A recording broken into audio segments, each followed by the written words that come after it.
નમસ્કાર વિદ્યાર્થી મિત્રો, સ્વાગત છે તમારું તમારી પોતાની યુટ્યુબ ચેનલ ક્લાસ સર એકેમાં. આજના આ વિડીયોમાં આપણે નવી શરૂ કરેલી સામાજિક વિજ્ઞાનની સિરીઝમાં ધોરણ 6નું પ્રકરણ નંબર 13 ભારત, પ્રકોષ્ઠ, આબોહવા, વનસ્પતિ અને વન્યજીવન, જેમાં સ્વાધ્યાય કાર્ય માટે જે પ્રશ્નો આપેલા છે તે તમામનું આપણે સોલ્યુશન કરીશું.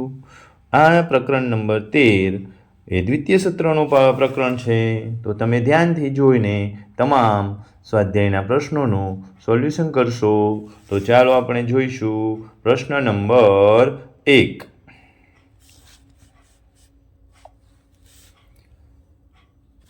બંધ બેસતા જોડકા જોડો. વિભાગ અ અને વિભાગ બ સાથે જોડો આપણે જોડી દીધા છે. એક સિંગી ભારતીય ઘેંડો ક્યાં જોવા મળે છે? અસમમાં. સમુદ્રના કાચબા ક્યાં જોવા મળે છે ભાઈ? ઓડિશાનો સમુદ્ર કિનારામાં. યાયાવર પક્ષીઓ ક્યાં જોવા મળશે? તો જળપ્લાવિત ક્ષેત્રમાં. ઓકે બાળકો, આપણે સામસામે જ લખી દીધા છે. પ્રશ્ન નંબર 2. નીચેના વિધાનો ખરા છે કે ખોટા તે જણાવો. પહેલું, સિંહ ગીર ઉપરાંત નર સરોવરમાં જોવા મળે છે. ગીરમાં જ જોવા મળે ભાઈ. ખોટું, નર સરોવરમાં જોવા મળતા નથી, એટલે ખોટું. બીજું, પૂર્વ કિનારાની તુલનામાં પશ્ચિમ કિનારાનું મેદાન સાંકડું છે. એ સાચું છે ભાઈ. ત્રીજું, કાવેરી નદીએ સુંદરવન નામનો મુખ્ય ત્રિકોણ પ્રદેશ બનાવ્યો છે. એ સાચું છે. ચાલો આગળ જોઈશું પ્રશ્ન નંબર 3. નીચેના પ્રશ્નોના ઉત્તર 1-2 વાક્યમાં આપો. જેમાં પહેલું, હિમાલયની દક્ષિણે આવેલ મેદાન કઈ કઈ નદીઓએ બનાવ્યું છે? એના જવાબમાં લખશો, હિમાલયની દક્ષિણે આવેલ મેદાન ગંગા, સતલુજ, યમુના, બ્રહ્મપુત્રા અને તેની શાખા નદીઓએ બનાવ્યું છે. ચાલો પ્રશ્ન નંબર 2.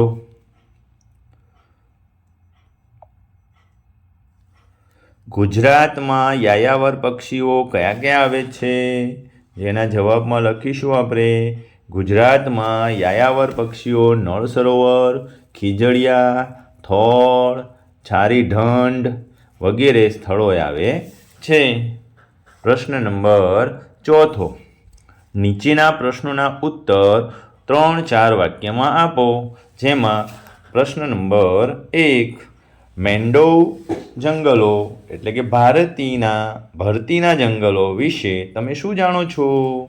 એમાં જવાબમાં આપણે લખીશું આટલો ભાગ. એમાં શું લખીશું? મેન્ડોવ જંગલ એટલે કે ભરતીના જંગલો સમુદ્રની ભરતીના ખારા પાણીમાં વિકસે છે. ભારતમાં તે પશ્ચિમ બંગાળ, ગુજરાત તથા અંદમાન અને નિકોબાર ટાપુઓના દરિયા કિનારે આવેલા છે. ગંગાના મુખ્ય ત્રિકોણ પ્રદેશમાં આવેલું સુંદરવન ભરતીનું જંગલ છે. અહીં સુંદરી નામના વૃક્ષો થાય છે. ગુજરાતના સમુદ્ર કિનારે દલદલીય વિસ્તારમાં નાના પાયા પર ભરતીના જંગલો આવેલા છે. અહીં ચેર નામના વૃક્ષો થાય છે. સ્થાનિક લોકો તેના લાકડાને બળતણ તરીકે ઉપયોગ કરે છે. ચાલો બીજું, પર્વતીય જંગલ વિશે માહિતી આપો. તો પહેલાં આટલી માહિતી આપી દો, પછી આગળ નીચે જોઈશું. પર્વતીય જંગલ પર્વતો પરના જંગલો. આ જંગલોના વૃક્ષો પર્વતો પર જુદી જુદી ઊંચાઈએ વિવિધ પ્રકારના અને વિશિષ્ટ આકારના ધરાવતા હોય છે. સમુદ્ર સપાટીથી આશરે 1500 મીટરથી 2500 મીટર સુધી ઉગતી વનસ્પતિ શંકુ આકારની અને લાંબા તથા અણીદાર પાંદડાવાળી હોય છે. તેથી અહીંની વનસ્પતિ શંકુદ્રુમ વનસ્પતિ તરીકે ઓળખાય છે. ચીડ, દેવદાર અને પાઇન અહીંના મુખ્ય વૃક્ષો છે. ચાલો આગળ જોઈશું આપણે નેક્સ્ટમાં પ્રશ્ન નંબર 5. નીચેના શબ્દોની સમજૂતી આપો. એમાં પહેલો શબ્દ છે યાયાવર પક્ષીઓ. તેમાં જવાબ કેટલો લખીશું? આટલો લખીશું. યાયાવર પક્ષીઓ એટલે ભટકતા પક્ષીઓ. શિયાળા દરમિયાન આપણા દેશના જળાશયો અને જળપ્લાવિત ક્ષેત્રમાં દૂર દૂર આવેલા ઠંડા પ્રદેશોમાંથી વિદેશી પક્ષીઓ આવે છે. તે શિયાળો પૂરો થતાં પોતાના વતનમાં પાછા જાય છે. આ પક્ષીઓ યાયાવર પક્ષીઓ તરીકે ઓળખાય છે. તેને પ્રવાસી પક્ષીઓ પણ કહે છે. આગળ વધીશું આપણે. બીજો શબ્દ છે પાનખર ઋતુ. એમાં શું જવાબ લખીશું આપણે? તો કે એમાં આટલો જવાબ લખીશું, જે ઋતુમાં વનસ્પતિના પાંદડા ખરી જાય તેને પાનખર ઋતુ કહેવાય. આપણે ત્યાં મહા અને ફાગણ માસ દરમિયાન વનસ્પતિ પોતાના બધા પાંદડાઓ ખેરવી નાખે છે, તેથી આ સમયને પાનખર ઋતુ કહેવામાં આવે છે. ઉષ્ણકટિબંધીય જંગલોના વૃક્ષો પાનખર ઋતુમાં પોતાના બધા પાંદડા ખેરવી નાખે છે, તેથી આ જંગલો ખરાવ જંગલો કહેવાય છે. આ જંગલોમાં સાગ, વાંસ, મહુડો, લીમડો વગેરે વૃક્ષો જોવા મળે છે. ચાલો આગળ જોઈશું. પ્રશ્ન નંબર 6, ટૂંક નોંધ લખો. જેમાં પહેલે ટૂંક નોંધ, જંગલોના પ્રકાર અથવા ભારતના જંગલોના પ્રકાર જણાવો. તો જવાબમાં લખ્યું છું, મુખ્યત્વે આબોહવા અને વરસાદની વિવિધતાના આધારે ભારતમાં જંગલોના 5 પ્રકાર રચાય છે. પહેલો પ્રકાર છે ઉષ્ણકટિબંધીય વરસાદી જંગલો. ભારતમાં આ જંગલો વાર્ષિક 200 સેન્ટીમીટર કરતાં વધુ વરસાદવાળા પ્રદેશમાં આવેલા છે. આ જંગલોના વૃક્ષો ગાઢ અને ઘટાદાર હોવાથી અહીં સૂર્યના કિરણો જમીન સુધી પહોંચી શકતા નથી. આ જંગલોના વૃક્ષોમાં એક સાથે પાનખર આવતી નથી, તેથી તે બારેમાસ લીલા રહે છે. ભારતમાં તે પશ્ચિમ ઘાટના કિનારે તરફ ઢોળાવોમાં પટ્ટી રૂપે અંદમાન અને નિકોબાર ટાપુઓમાં તથા ઉત્તર પૂર્વ ભારતના કિનારે ભાગોમાં આવેલા છે. મેહોગની, અબનુશ, રોઝવુડ, નેતર, રબર વગેરે અહીંના મુખ્ય વૃક્ષો છે. ઉષ્ણકટિબંધીય પાનખર જંગલો. આ જંગલો ઓછા ઘટાદાર હોય છે. તેના વૃક્ષો પાનખર ઋતુમાં પોતાના બધા પાંદડાઓ ખેરવી નાખે છે, તેથી તે પાનખર તે ખરાવ જંગલો કહેવાય છે. આ જંગલોના વૃક્ષો મોસમ પ્રમાણે પાન ખેરવતા હોવાથી તેને મોસમી જંગલો પણ કહે છે. ભારતના આ પ્રકારના જંગલો ઘણા વિસ્તારોમાં આવેલા છે. સાગ, સાલ, વાંસ, સીસમ, મહુડો, લીમડો વગેરે અહીંના મુખ્ય વૃક્ષો છે. સૂકા અને ઝાખરાવાળા જંગલો. આ જંગલો ઓછા વરસાદ મેળવતા પ્રદેશોમાં જોવા મળે છે. તે કાંટાળા હોય છે. ભારતમાં તે રાજસ્થાન, હરિયાણા, પશ્ચિમ ઘાટનો પૂર્વીય ઢાળ અને ગુજરાતમાં આવેલા છે. ઠોર, ખેર, ખીજડો, બાવર, બોરડી વગેરે અહીંની મુખ્ય વનસ્પતિ છે. પર્વતીય જંગલો એટલે પર્વતો પરના જંગલો. આ જંગલોના વૃક્ષો પર્વતો પર જુદી જુદી ઊંચાઈએ વિવિધ પ્રકારના અને વિશિષ્ટ આકાર ધરાવતા હોય છે. સમુદ્ર સપાટીથી આશરે 1500 મીટરથી 2500 મીટર સુધી ઉગતી વનસ્પતિ શંકુ આકારની અને લાંબા તથા અણીદાર પાંદડાવાળી હોય છે, તેથી અહીંની વનસ્પતિ શંકુદ્રુમ વનસ્પતિ તરીકે ઓળખાય છે. ચીડ, દેવદાર અને પાઇન અહીંના મુખ્ય વૃક્ષો છે. આગળ છે ભરતીના જંગલો એટલે કે મેંગ્રેવ એટલે કે ભરતીના જંગલો સમુદ્રની ભરતીના ખારા પાણીમાં વિકસે છે. ભારતમાં તે પશ્ચિમ બંગાળ, ગુજરાત તથા આંદામાન અને નિકોબાર ટાપુના દરિયા કિનારે આવેલા છે. ગંગાના મુખ ત્રિકોણ પ્રદેશમાં આવેલું સુંદરવન ભરતીનું જંગલ છે. અડધી સુંદરી નામના વૃક્ષો થાય છે. ગુજરાતના સમુદ્ર કિનારે દલદલીય વિસ્તારમાં નાના પાયા પર ભરતીના જંગલો આવેલા છે. અહીં ચેર નામના વૃક્ષ થાય છે. સ્થાનિક લોકો તેના લાકડાનો બળતણ તરીકે ઉપયોગ કરે છે. બીજું, ભારતની આબોહવા અને ઋતુઓ.